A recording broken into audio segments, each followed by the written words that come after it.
Hey everybody, Ash here for the Triple S League with a recap of the PC Gaming Show for E3 2017. The show had my rapt attention from beginning to end. It was game after game after game. Sean Platt was a very entertaining host, the kind of host you want for this kind of an event, something that some of the other major players in the industry probably could learn from. How are you all doing this fine morning?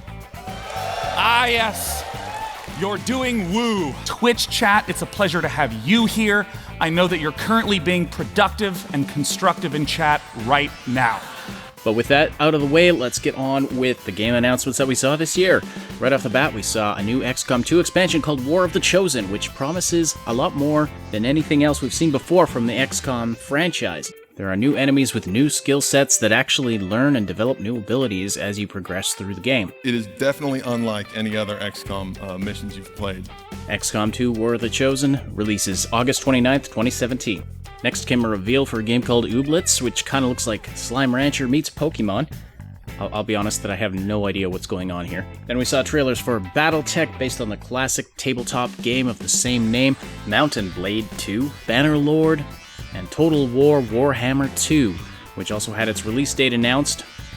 They're essentially an army of ancient spacefaring dinosaurs. And they, small dinosaurs that ride big dinosaurs with Aztec space lasers. A new expansion called Wonderland Dreams is coming to the online card game Shadowverse, which I'm embarrassed to say I had never heard of before this, but if it's at least 80% as good and 50% less frustrating than Hearthstone, it might become my new mobile game addiction, we'll see.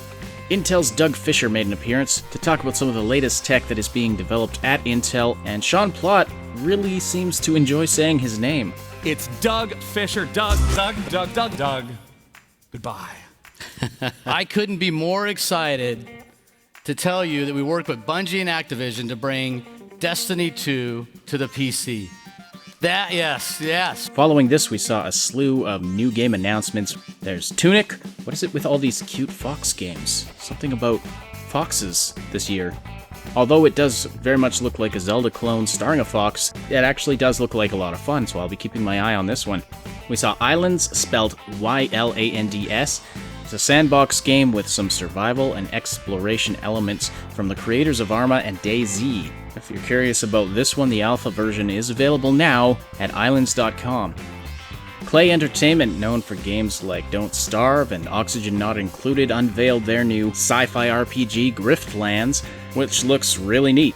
And then we saw Lone Echo, which is a really neat-looking VR game with some innovative movement mechanics. You stand still, and then you use your arms to grab onto objects in the environment to push and pull yourself around, and it was really amazing to move that way. I've never seen this before. Being released at the same time as Echo Arena, which is a multiplayer virtual reality game in zero-G.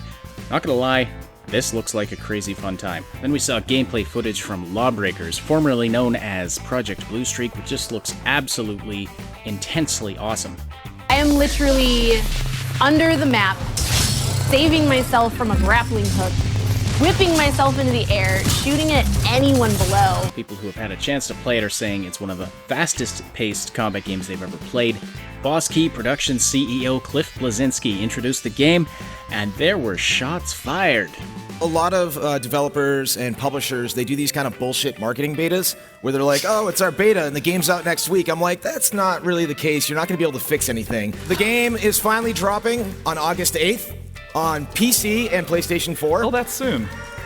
$29.99, none of that $60 multiplayer only bullshit. Next was Wargroove, a retro-style turn-based strategy game from the creators of Stardew Valley. Not only does the gameplay look very simple and fun, the game ships with an editor to make your own campaigns, so I am definitely going to be keeping my eye on this one. We also got a lot of additional information for some games that we had seen in previous press conferences. PlayerUnknown himself, Brendan Green, gave some updates on PlayerUnknown's Battlegrounds, including improvements to the jumping and vaulting capabilities, a new dynamic weather system, a new gun, and also talked about what's coming down the road. We want to finish out the platform and make it a good platform for all kind of game modes. We will have modding down the line as well. And it's just creating a stable platform. That's our aim here. We saw new content for Killing Floor 2 in the form of its first seasonal event called Summer Sideshow, which looks really, really freaky and kind of hilarious. Why does the monkey have a chainsaw? Oh, but that's not safe! The Summer Sideshow event begins on June 13th. Rare's PC design lead, Ted Timmons, talked about Sea of Thieves, which we are really looking forward to.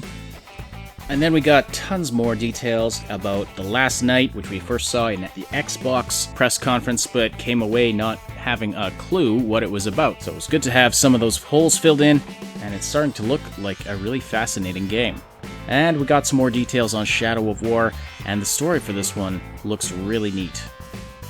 And then Microsoft dropped a bomb on us with the announcement of Age of Empires Definitive Edition.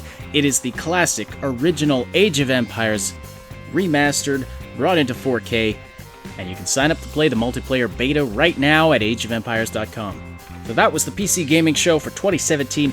This is Ash for the Triple S League. Be sure to like and sub for tons more E3 content. Hey everybody, thanks so much for watching. Don't forget to like and subscribe. It helps us out a ton when you do that. Check out this video. It's one of our favorite things that we've done so far on our channel. And here's some more stuff you might like.